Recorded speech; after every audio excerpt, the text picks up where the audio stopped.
தந்தை, மகன், தூய ஆவியான ஆண்டவருக்கே மகிமை உண்டாவதாக. இந்த காலை தியானத்திற்கு தொடக்கமாக ஆண்டவரை நோக்கி நாம் வேண்டிக் கொள்வோம். துதிகளின் மத்தியிலே வாசம் செய்கிற தூய ஆதி தூயவரே, ஆண்டவர் இயேசுவே, பாதம் பணிகிறோம், நன்றி செலுத்துகிறோம், ஸ்தோத்திரங்கள் ஏறெடுக்கிறோம். இந்த காலை தியானத்தை எங்களுக்கு நிறைவாக்கி தாரும். ஆண்டவர் இயேசுவின் திருக்கரங்களிலே தாழ்த்தி தருகிறோம். நீர் வழிநடத்தும் ஆசீர்வதியும். இயேசு கிறிஸ்துவின் பாதம் பணிந்து வேண்டுகிறோம் அன்பின் ஆண்டவரே, ஆமென்.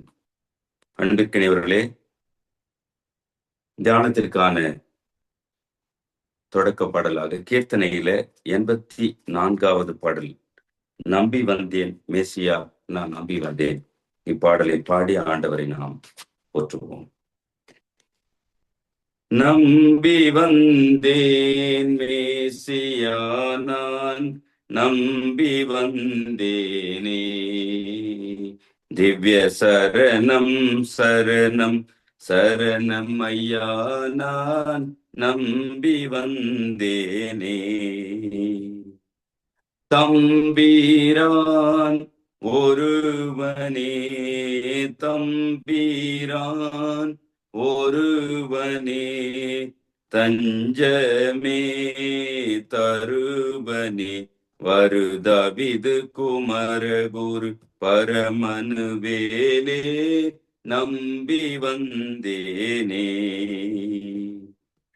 நின் பாத தரிசனம், நின் பாத தரிசனம், அன்பான கரிசனம், நித நித சரி தொழுவதிதம் என்ன உறுதியில் நம்பி வந்தேனே. நாதனே கிருபைக்கோர், நாதனே கிருபைக்கோர், வேதனே சிறுமைத்தீர், அதிநலம் மிகும் உனதிரு திருவடி அருளே, நம்பி வந்தேனே. பாவியில் பாவியே, பாவியில் பாவியே, கோவியில் கோவியே, கன பரிவுடன் அருள் பூரி அகல விடாதே, நம்பி வந்தேனே. ஆதிவோலோலமே, ஆதிவோலோலமே, பாதுகாலமே, உனதடிமைகள் படுத்துய அவதிகள் மேத்த, நம்பி வந்தேனே. நான் நம்பி வந்தேன் மேசியா, நான் நம்பி வந்தேனே. திவ்ய சரணம் சரணம் சரணம் ஐயா, நான் நம்பி வந்தேனே. பிரியமானவர்களே, நாம் இந்த வேளையில ஆண்டவரை நோக்கி காத்திருப்போம். நம்மை ஆய்ந்து ஆண்டவர் இயேசுவின் திரு சமூகத்துல ஒப்பு கொடுத்து ஜெபம் செய்வோம். மகா பரிசுத்தமும் கிருபையும் நிறைந்த நல்ல ஆண்டவர் இயேசு கிறிஸ்துவே, பாதம் பணிகிறோம், நன்றி செலுத்துகிறோம். இந்த புதிய நாளுக்காக, காலை வேலைக்காக உமக்கு துதி ஸ்தோத்திரங்களை ஏறெடுக்கிறோம். ஆண்டவர் இயேசுவே, இந்த தியானம் எங்கள் எல்லோருக்கும் நிறைவாக அமைந்திடம் அருள் தார். உமது திருக்கரங்கள் எல்லோரையும் சூழ்ந்து கொள்ளட்டும். உடைய பிரசன்னத்தினால நிரப்பும். ஆண்டவர் நிறைவாய் வழிநடத்தும், ஆசீர்வதி. இந்த வேளையிலும் கூட ஆண்டவர் இயேசுவே, உமக்கு எதிராக உடன் வாழும் சகோதர சகோதரிகளுக்கு எதிராக செய்த தப்பிதங்கள், மீறுதல்கள், குற்றங்கள் எல்லாவற்றையும் மன்னித்து உமது பிள்ளைகளாக ஏற்று நீர் வழிநடத்தும் நிறைவேற்றாரும். ஆண்டவருடைய தூய திரு பிரசனத்தை உணர்ந்து கொள்ள முடியும். திரு வார்த்தைகள் எங்களிலே வெளிப்பட ஆண்டவரையும் சமூகத்திலே காத்திருக்கிற நேரம் ஒவ்வொருவருக்கும் நிறைவாக அமைந்திடம் அருள் தாரும். உமது கரங்களிலே தாழ்த்துகிறோம். நீர் ஆசீர்வதியும் வழிநடத்தும். அனைத்தையும் இயேசு கிறிஸ்துவின் பாதம் பணிந்து வேண்டிக் கொள்கிறோம் அன்பின் ஆண்டவரே. ஆமென். நாம் இணைந்து கர்த்தருடைய ஜெபத்தை ஏறெடுப்போம். பரமண்டல எங்கள் பிதாவே, உம்முடைய நாமம் பரிசுத்தப்படுவதாக, உம்முடைய ராஜ்யம் வருவதாக, உம்முடைய சித்தம் பரமண்டலத்திலே செய்யப்படுவது போல பூமியிலேயும் செய்யப்படுவதாக. அன்றன்றுள்ள எங்கள் அப்பத்தை எங்களுக்கு இன்று தாரும். எங்களுக்கு விரோதமாய் குற்றம் செய்கிறவர்களுக்கு நாங்கள் மன்னிக்கிறது போல எங்கள் குற்றங்களை எங்களுக்கு மன்னியும். எங்களை சோதனைக்குள் பிரவேசிக்க பண்ணாமல் தீமை நின்று எங்களை ரட்சித்துக் கொள்ளும். ராஜ்யமும் வல்லமையும் மகிமையும் என்றென்றைக்கும் உம்முடையவைகளே. ஆமென். அன்பானவர்களே, இந்த காலை தியானத்திற்கான திருமறை பாடத்தை நாம் படிக்க கேட்போம்.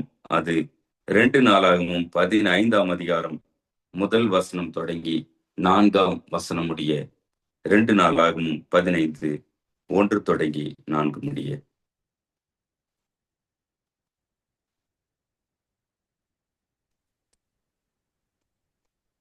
அப்பொழுது தேவனுடைய ஆவி ஓதேதின் குமாரனாகிய அசரியாவின் மேல் இறங்கினதினால் அவன் வெளியே ஆசாவுக்கு எதிர்கொண்டு போய் அவனை நோக்கி, ஆசாவே, யூதா பென்யமீன் கோத்திரங்களின் சகல மனுஷரே கேளுங்கள். நீங்கள் கர்த்தரோடு இருந்தால் அவர் உங்களோடு இருப்பார். நீங்கள் அவரை தேடினால் உங்களுக்கு வெளிப்படுவார். அவரை விட்டீர்களே ஆகில் அவர் உங்களை விட்டு விடுவார். இஸ்ரவேலிலே அநேக நாளாய் மெய்யான தேவனும் இல்லை, உபதேசிக்கிற ஆசாரியனும் இல்லை, வேதமும் இல்லை. தங்கள் நெருக்கத்திலே இஸ்ரவேலின் தேவனாகிய கர்த்தரிடத்துக்கு திரும்பி அவரை தேடின போது அவர் அவர்களுக்கு வெளிப்பட்டார். ஆண்டவர் இயேசு கிறிஸ்துவுக்கே மகிமை உண்டாவதாக. அன்பிற்கினிய சகோதர சகோதரிகளே, உங்கள் அனைவருக்கும் ஆண்டவர் இயேசுவின் திருப்பெயரிலே வாழ்த்துக்களையும் சோத்திரங்களையும் அன்போடு தெரிவிக்கிறேன். கடவுள் ஆசீர்வதிப்பாராக. இந்த காலை தியானத்துல நாம் ஆண்டவர் சமூகத்திலே காத்திருக்கிற நேரத்துல யூதா நாட்டு ராஜா ஆசா ராஜாவினுடைய வாழ்க்கையில நடந்த நிகழ்வை இந்த 2 நாளாகவும் 15ஆம் அதிகாரத்துல நாம் படிக்க முடியும். வடநாடு தென்னாடு என்று பிரிந்தது. இஸ்ரவேல் நாடு, யூதா நாடு என்று. இந்த இரு நிலையில 2 நாட்டிலும் அரசர்கள் மாறி மாறி ஆட்சி செய்கிறார்கள். ஆனால் கடவுளை மறந்து அநேக ராஜாக்கள், இந்த ராஜாக்களுடைய பட்டியலை பார்த்தோம்னா அநேகர் விக்கிரங்களை வழிபட்டவர்களாக, கடவுளை விட்டு தூரம் போனவர்களாக, ஆண்டவருக்கு எதிரான காரியங்களை செய்த நிலையில ஆட்சி செய்கிறார்கள். அந்த வரிசையில ஆசா என்கிற ராஜா இங்கே அவரை தேடி ஒரு தீர்க்கர் செல்கிறார். அசரியா தீர்க்கதரிசி சென்று, ஆண்டவரிடம் நீங்கள் திரும்புங்கள், ஆண்டவரை தேடுங்கள், உங்கள் வாழ்வு வளமாகும், நாடு செழிப்படையும் என்கிற தீர்க்க தரிசனத்தை மிக தெளிவாக அரசரிடத்துல கூறுவதை நாம் பார்க்கிறோம். ஆண்டவரை தேடுங்கள், ஆண்டவரை பற்றி கொண்டு வாழுங்கள், விக்கிரங்களை விட்டு விடுங்கள், அந்நிய காரியங்களை எல்லாவற்றையும் ஒழித்து விடுங்கள், உங்கள் வாழ்வு மிகவும் நேர்த்தியாக ஆசீர்வாதமாக இருக்கும் என்கிற தெளிவான தீர்க்க தரிசனத்தை அசரியா தீர்க்கதரிசி ராஜாவினிடத்துல சொல்லுகிறார். அங்க என்ன நடக்கிறது? 4ஆம் வசனத்துல, தங்கள் நெருக்கத்திலே இஸ்ரவேலின் தேவனாகிய கர்த்தரிடத்துக்கு திரும்பி அவரை தேடின போது அவர் அவர்களுக்கு வெளிப்பட்டார். அல்லேலூயா. பிரியமானவர்களே, தங்களுடைய நெருக்கத்திலே ஆண்டவரை தேடினார்கள். ஆண்டவரின் ஊழியராக தீர்க்கதரிசியாக அசரியா வந்து சொன்னதை அல்லது தீர்க்க தரிசனத்தை ஏற்றுக்கொண்ட ராஜா கடவுளை தங்கள் நெருக்கத்திலே தேடினார்கள். அவர்களுக்கு விடுதலை வாழ்வு கிடைத்தது என்பதை அந்த அதிகாரத்திலே தொடர்ந்து நாம் பார்க்கிறோம். அதான் அந்த 4ஆம் வசனத்துல சொல்கிறார்கள், ஆண்டவரை தேடிய பொழுது கர்த்தர் அவர்களுக்கு வெளிப்பட்டார், அவர்களுக்கு நிறைவை தந்தார் என்பதை நாம் தொடர்ந்து பார்க்கிறோம். அது மட்டும் இல்ல, இந்த ஆசா ராஜாவினுடைய வைராக்கியத்தை நாம் பார்க்கிறோம். அந்த அதிகாரத்துல 8ஆம் வசனத்துல ஆசா இந்த வார்த்தைகளையும் தீர்க்கதரிசியாகிய ஓதேதின் தீர்க்க தரிசனத்தையும் கேட்டபோது அவன் திடன் கொண்டு அருவருப்புகளை யூதா பென்யமீன் தேசம் அனைத்திலும் எப்பிராயிமின் மலை தேசத்தில் தான் பிடித்த பட்டணங்களில் இருந்து அகற்றி கர்த்தருடைய மண்டபத்தின் முன் இருக்கிற கர்த்தருடைய பலிபிடத்தை புதுப்பிக்கிறார். அன்பானவர்களே, எல்லா விக்கிரகங்களையும் ஒழித்து போட்டு ஆண்டவருக்கென்று பலிபிடத்தை புதுப்பித்து கட்டுகிறார்.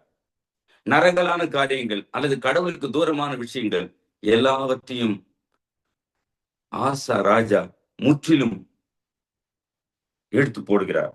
அதுல இன்னும் குறிப்பாக சொல்ல வேண்டுமானால் இந்த ஆசாரனுடைய வைராக்கியத்தை 16ஆம் வசனத்துல பார்க்கிறோம். தோப்பிலே அருவருப்பான விக்கிரகத்தை உண்டு பண்ணின ராஜாவாகிய ஆசாவின் தாயான மாகாலையும் ராஜாத்தியாய் இராதபடிக்கு ஆசா விலைக்கு போட்டு அவருடைய விக்கிரகத்தையும் நிர்மூலமாக்கி தகர்த்து கீதரோன் ஆற்றண்டையிலே சுட்டெரித்து போட்டான். எல்லா விக்கிரகமான காரியங்களை எடுத்து போட்ட எரித்து போட்ட ஆசா ராஜா ராஜ ஸ்திரீ என்கிற அந்த பட்டத்தில் இருந்த தன் தாய் மாகாலை அந்த பட்டத்திலிருந்து கூட தள்ளி விடுகிறார். ஏனென்றால் கடவுளுக்கு தான் முக்கியத்துவம், அவருக்கு தான் முதலிடம். விக்கிரகங்களை நரகலான காரியங்களை எல்லாம் நாம் ஒன்றும் இல்லாமல் போட வேண்டும், எரித்து போட வேண்டும் என்று சொல்லி வைராக்கியம் பாராட்டுகிற ஆசா ராஜா. அதன் விளைவு தொடர்ந்து பார்க்கிறோம். அந்த நாட்டிலே மிகப்பெரிய செழுமை. இன்னைக்கு இந்த சிந்தனைக்கான தலைப்பே இப்படிதான் கொடுக்கப்பட்டிருக்கிறது. Return to seeking the Lord. கர்த்தரை தேட திரும்புதல். உலக காரியங்களை அல்ல. இந்த லெந்து காலத்துல நம் வாழ்வுக்கான கருத்து இதுதான்.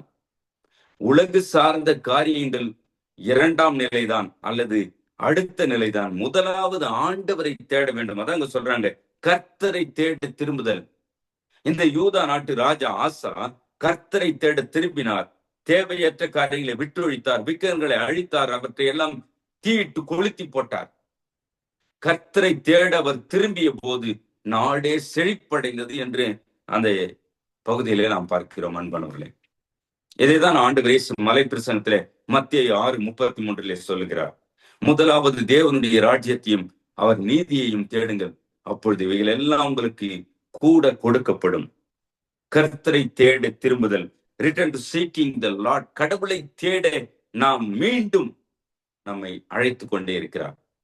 உலகு சார்ந்த காரியங்கள் அது தேவையற்றது என்று சொல்லுவதை விட அது 2ஆம் நிலைதான்.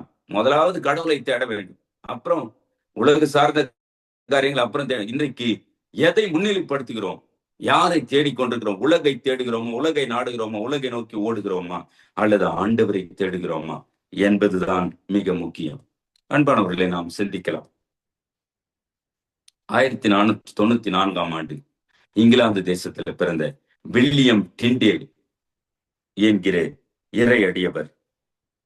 இவர் எபிரேயம் கிரேக்கத்திலே மிகச் சிறந்த பண்டிதர் என்று சொல்லுகிறார்கள். பிலாசபி, தியாலஜி இதுல மிக தேர்ந்த நிலையில படித்து பட்டம் பெற்றவர். அந்த காலகட்டத்துல திருச்சபைகள் ரோமன் கத்தோலிக்க திருச்சபையின் கீழாக இருந்தது. அதன் தலைவராக போப் செயல்பட்டு கொண்டிருந்தார். அப்பொழுது போப்பும் இங்கிலாந்து மன்னரும் இருவரும் இயற்றுவதுதான் சட்டம். இது வரலாற்றில் இருக்கிற நிகழ்வை குறிப்பிட்டு சொல்லுகிறார்கள். அந்த காலத்துல எபிரேயம் கிரேக்கம் இரு மொழியில தான் திருமறை இருந்தது. எனவே பிரீஸ்ட், அதாவது சாமியார்கள் மட்டும்தான் பிரசங்கம் பண்ண முடியும், மற்றவர்கள் பிரசங்கம் செய்ய முடியாது. அப்படி பிரசங்கம் செய்யும் பொழுது அவர்கள் வேத புரட்டை செய்து விடுகிறார்கள், எரசி என்று சொல்லுகிறார்கள். அல்லது அவர்கள் அப்படியே பிரசங்கம் பண்ணினாலும் வேத புரட்டர்கள், ஹெரட்டிக் என்று சொல்லி அந்த நாட்கள்ல இருந்தது. அந்த காலகட்டத்துல ஆண்டவர் இயேசு கற்று தந்த ஜெபம், த லார்ட்ஸ் பிரேயர், 10 கட்டளைகள், தொடர்ந்து அப்போஸ்தலருடைய விசுவாச பிரமாணம், இந்த 3ஐயும் ஆங்கிலத்தில் மொழிபெயர்த்தனர். The Lord's Prayer, 10 commandments, Apostle Creed, இதை ஆங்கிலத்துல மொழிபெயர்த்த 7 பேரை எரித்து கொன்றனர். அவ்வளவு கண்டிதமாக எபிரேயம், கிரேக்கம் இதுல தான் இருக்கணும், ஆங்கிலத்துல மொழிபெயர்க்க கூடாது. இக்கால சூழலிலே தான் வில்லியம் டிண்டேல் ஒரு சிறந்த ஞானம் படைத்தவராக, வேத பண்டிதராக, எபிரேயம், கிரேக்கம் மிக தெளிவாய் அவர் கற்று தேர்ந்தவர் சொல்லுங்க. எனவே அவர் ஆங்கிலத்திலே மொழிபெயர்க்க எவ்வளவோ முயற்சி செய்கிறார், ஆனால் மிக பெரும் தடை. அதனால அவர் ஜெர்மன் நாட்டிற்கு தப்பிச் செல்கிறார். அங்கே சென்று புதிய ஏற்பாட்டையும் மோசையின் 5 ஆகமங்கள், பென்டடியூக் என்று சொல்லக்கூடிய 5 நூல்களையும் மொழியாக்கம் செய்கிறார். அங்கிருந்து வருது. இது அரசருக்கும் போப்புக்கும் தெரிகிற எல்லாவற்றையும் எரிக்கிறார்கள். ஆனாலும் அநேக காப்பிகள் அவரால் அந்த மொழியாக்கம் செய்யப்பட்ட நூல்கள் இருந்தன. நெடுங்காலம் அங்க ஜெர்மன்ல இருக்க முடியல. இங்கிலாந்து மீண்டும் தன் நாட்டிற்கே வில்லியம் டிண்டேல் வருகிறார். வந்த பொழுது அவரோடு தாமஸ் பாயிண்ட்ஸ் என்பவரோடு அவருக்கு நட்பு ஏற்படுகிறது. தாமஸ் பாயிண்ட்ஸ் என்பவர் வியாபாரிகளுக்கான அறைகள், அதாவது வாடகைக்கான அறைகளை அவர் விடுகிறார். அங்க தங்கி இருக்கிற தலைமறைவா, போப்புக்கும் ராஜாவுக்கும், இங்கிலாந்து ராஜாவுக்கும் அவர் தலைமறைவா இருக்கிறார். இது தாமஸ் பாயிண்ட்ஸுடைய நண்பர் ஹென்றி பிலிப் என்பவர் தொடர்பு ஏற்பட்டு இங்கேதான் வில்லியம் டிண்டேல் இருக்கிறார் என்பதை ராஜாவுக்கும் போப்புக்கும் பண ஆசை கொண்டவராக காட்டி கொடுக்கிறார். அங்கே வில்லியம் டிண்டேல் பிடிக்கப்படுகிறார். 1536 அக்டோபர் 6ஆம் தேதி அவரை தூக்கிலிடுகிறார்கள். கடைசியாக அவர் ஜெபித்த ஒரு சுருக்கமான ஜெபம், தேவனே இங்கிலாந்து மன்னரின் கண்களை திறந்தருளும் என்று வேண்டினார். அவருடைய ஜெபம் தான், தேவனே இங்கிலாந்து மன்னர் அவருடைய கண்களை திறந்தருளும் என்று ஜெபித்து முடிக்கிறார்.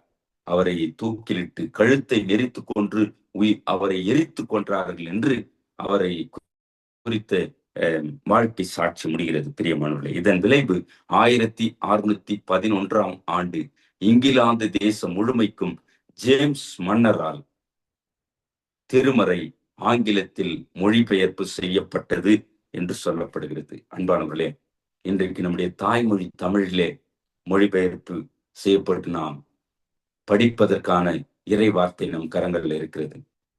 நாம் சிந்திக்கலாம், மக்களை ஆண்டவரிடம் திருப்புவதற்கு, ஆண்டவருடைய சத்தியங்களை அறிந்து கொள்வதற்கு, சத்தியத்தை தெளிவாய் புரிந்து கொள்வதற்கு அவரவர் தாய்மொழியிலே கொண்டு வர இறை அடியவர்கள் எத்தனையோ பேர். அதற்கும் முதலாவது வித்திட்டவர் வில்லியம் டிண்டேல். நாம் சிந்திக்கலாம், யூதா நாட்டில ஆசா ராஜா மக்களை ஆண்டவரிடம் திருப்புவதற்காக அவர் எடுத்த அந்த செயல்பாடுகள் மிக பெரிது.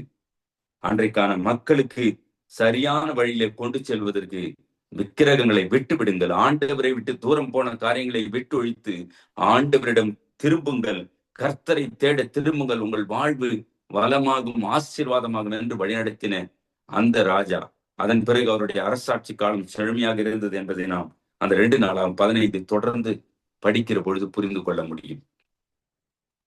இன்றைக்கு கடவுளுடன் திரும்ப நாம் அழைக்கப்படுகிறோம். தேடுங்கள், கண்டவர்களில் சொல்லியிருக்கிற கர்த்தர் நம்மோடு இருக்கிறார். நம்மை தாழ்த்துவோம். ஆண்டவரே, எங்களோடு நீர் இடைப்படும். இந்த லெந்து காலத்திலே உம்மை தேடுகிறோம், உம்மிடம் திரும்புகிறோம். எங்கள் வாழ்விலே, எங்கள் குடும்பத்திலே நீர் நிறைவேற்றாரும் என்று வேண்டுவோம். கர்த்தர் நிச்சயம் ஆசீர்வாதங்களை கட்டளிடுவார். அவரை பற்றிக் கொள்வோம். ஆண்டவர் வழிநடத்தி காப்பாராக. ஆமென். தொடர்ந்து நாம் வேளையில அப்போஸ்தலருடைய விசுவாச பிரமாணத்தை நாம் சேர்ந்து ஏறெடுப்போம். வானத்தையும் பூமியையும் படைத்த சர்வ வல்லமை உள்ள பிதாவாகிய தேவனை விசுவாசிக்கிறேன். அவருடைய ஒரே குமாரனாகிய நம்முடைய நாதர் இயேசு கிறிஸ்துவை விசுவாசிக்கிறேன். அவர் பரிசுத்த ஆவியினாலே கன்னி மரியாதைக்கு உட்பவித்து பிறந்தார். பொந்திய பிலாத்துவின் காலத்தில் பாடுபட்டு சிலுவையில் அறையுண்டு மரித்து அடக்கம் பண்ணப்பட்டு பாதாளத்தில் இறங்கினார். 3ஆம் நாள் மரித்தொரித்து எழுந்தருளினார். பரமண்டத்துக்கேறி சர்வ வல்லமையுள்ள பிதாவாகிய தேவனுடைய வலது பார்த்து வீற்றிருக்கிறார். அவ்விடத்திலிருந்து உயிருள்ளோரையும் மரித்தோரையும் நியாயத்திற்கு வருவார். பரிசுத்த ஆவியை விசுவாசிக்கிறேன். பொதுவாயிருக்கிற பரிசுத்த சபையும் பரிசுத்தவான்களுடைய ஐக்கியமும் பாவ மன்னிப்பும் சரீரம் உயிர்த்தெழுதலும் நித்திய ஜீவனும் உண்டென்று விசுவாசிக்கிறேன். ஆமென். பிரியமானவர்களே, தொடர்ந்து துதிப்பாடல்ல 16வது பாடல், நேசரே உம் திரு பாதம் அமர்ந்தேன், நிம்மதி நிம்மதியே. இந்த பாடலை பாடி ஆண்டவரை நாம் துதிப்போம். நேசரே உம் திரு பாதம் அமர்ந்தேன், நிம்மதி நிம்மதியே. நேசரே உம் திரு பாதம் அமர்ந்தேன், நிம்மதி நிம்மதியே. ஆர்வமுடனே பாடி துதிப்பேன், ஆனந்தம் ஆனந்தமே. ஆர்வமுடனே பாடி துதிப்பேன், ஆனந்தம் ஆனந்தமே. அடைக்கலமே அதிசயமே, ஆராதனை ஆராதனை. வல்ல செயல்கள் நினைத்து நினைத்து உள்ளமே பொங்குதையா. வல்ல செயல்கள் நினைத்து நினைத்து உள்ளமே பொங்குதையா. நல்லவரே நன்மை செய்தவரே, நன்றி நன்றி ஐயா. நல்லவரே நன்மை செய்தவரே, நன்றி நன்றி ஐயா. வல்லவரே நல்லவரே, ஆராதனை ஆராதனை. பலியான செம்மறி பாவங்கள் எல்லாம் சுமந்து தீர்த்தவரே. பலியான செம்மறி பாவங்கள் எல்லாம் சுமந்து தீர்த்தவரே. பரிசுத்த இரத்தம் எனக்காக அல்லோ, பாக்கியம் பாக்கியமே. பரிசுத்த இரத்தம் எனக்காக அல்லோ, பாக்கியம் பாக்கியமே. பரிசுத்தரே படைத்தவரே, ஆராதனை ஆராதனை. எத்தனை இன்னல்கள் என் வாழ்வில் வந்தாலும் உம்மை பிரியேன் ஐயா. எத்தனை இன்னல்கள் என் வாழ்வில் வந்தாலும் உம்மை பிரியேன் ஐயா. இரத்தமே சிந்தி சாட்சியாய் வாழ்வேன், நிச்சயம் நிச்சயமே. சித்தமே செய்து சாட்சியாய் வாழ்வேன், நிச்சயம் நிச்சயமே. ரட்சகரே இயேசுநாதா, ஆராதனை ஆராதனை. ரட்சகரே இயேசுநாதா, ஆராதனை ஆராதனை. பிரியமானவர்களே, நிறைவாக ஜெபித்த ஆசீர்வாதத்தோடு நாம் முடிக்கலாம். அன்பின் ஆண்டவர் இயேசு கிறிஸ்துவே, உம் பாதம் பணிந்து நன்றி செலுத்துகிறோம், ஸ்தோத்திரங்களை ஏறெடுக்கிறோம். கடந்து வந்த பாதைகளில் உடன் இருந்து உம்முடைய தயவிற்காக, அன்பிற்காக, இரக்கத்திற்காக, உருக்கத்திற்காக நன்றி செலுத்துகிறோம். இந்த தியான வேளையிலும் கூட இணைந்திருக்கிற ஒவ்வொருவரையும் கண்ணோக்கி பாரும். தங்களுடைய உள்ளங்களிலே உம்மை நோக்கி வேண்டிக் கொள்கிற விண்ணப்பங்கள், வேண்டுதல்களை எல்லாம் வாய்க்க செய்யும். கர்த்தருடைய கரம் மக்களை சூழ்ந்து கொள்ளட்டும். உம் சமூகத்திலே வேண்டிக் கொள்கிற ஜெபங்களுக்கு ஆண்டவரே நீர் மனம் இறங்கும். அந்த ஜெபங்களுக்கான பதில் தாரும். உமது மக்களை ஆசீர்வதியும். உம்மிடத்தில் திரும்பும் பொழுது ஆண்டவர் அபரிதமாய் ஆசீர்வதிக்கிறீரே. அன்றைக்கு யூதா நாட்டு ராஜா ஆசா உம்மை நோக்கினார், உம் சமூகத்தை நோக்கி திருப்பினார். நாடு வளமாய் செழுமையை கண்டதை பார்க்கிறோம். ஆண்டவரே நீர் சொன்னீரே, முதலாவது தேவனுடைய ராஜ்யத்தை தேடுங்கள், அப்பொழுது இவையெல்லாம் உங்களுக்கு கூட கொடுக்கப்படும் என்று சொல்லி, அப்படிப்பட்ட நிலையிலே உம் மக்களாமை நோக்கி பார்க்கிற, உம் சமூகத்தை தேடுகிற, உம்மை நோக்கி திரும்பி வாழ்கிற ஒவ்வொருவரையும் கண்ணோக்கி பாரும். கர்த்தர் அபரிதமாக ஆசீர்வதியுடைய கிருபை சூழ்ந்து கொள்ளட்டும் ஐயா. ஆண்டவரே, வெளியேற பெற்ற திருமறையை தாய்மொழியிலே நாங்கள் கிடைக்க பெற்றிருக்கிறோமே, நன்றி செலுத்துகிறோம். இதற்காக வித்திட்ட ஒவ்வொரு அடியவரையும் ஆண்டவரே நீர் அறிவீர். அவர்களுக்கு உடைய பரம ராஜ்யத்திலே இடமளித்து மகிழ்கிறீர். நன்றி செலுத்துகிறோம்.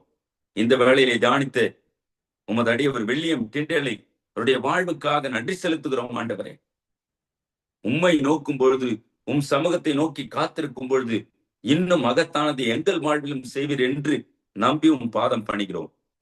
இந்த தியானத்திலே கூடியிருந்த ஒவ்வொருவரையும் ஆண்டவர் நீர் ஆசீர்வதியும், வழிநடத்தும், காத்துக்கொள்ளும். அனைத்தையும் இயேசு கிறிஸ்துவின் பாதம் பணிந்து வேண்டுகிறோம் அன்பின் ஆண்டவரே, ஆமென். என் ஆத்துமாவே கர்த்தரை ஸ்தோத்திரி, என் முழு உள்ளமையுடைய பரிசுத்த நாமத்தை ஸ்தோத்திரி. என் ஆத்துமாவே கர்த்தரை ஸ்தோத்திரி, அவர் செய்த சகல உபகாரங்களையும் மறவாதே. ஆமென். ஆண்டவராகிய இயேசு கிறிஸ்துவின் கிருபையும் தாயும் தந்தையுமான கடவுளின் அன்பும் வழி நடத்தி செல்கிற தூய ஆவியானவரின் ஐக்கியமும் வழிநடத்தலும் நீங்காத நிறைவான சமாதானமும் ஆசீர்வாதமும் நம் அனைவரோடும் இன்றும் என்றும் எல்லா காலங்களிலிருந்து காத்து ஆசீர்வதிப்பாராக. ஆமீன். அனைவருக்கும் ஸ்தோத்திரம். கடவுள் ஆசீர்வதிப்பாராக. ஆமீன்.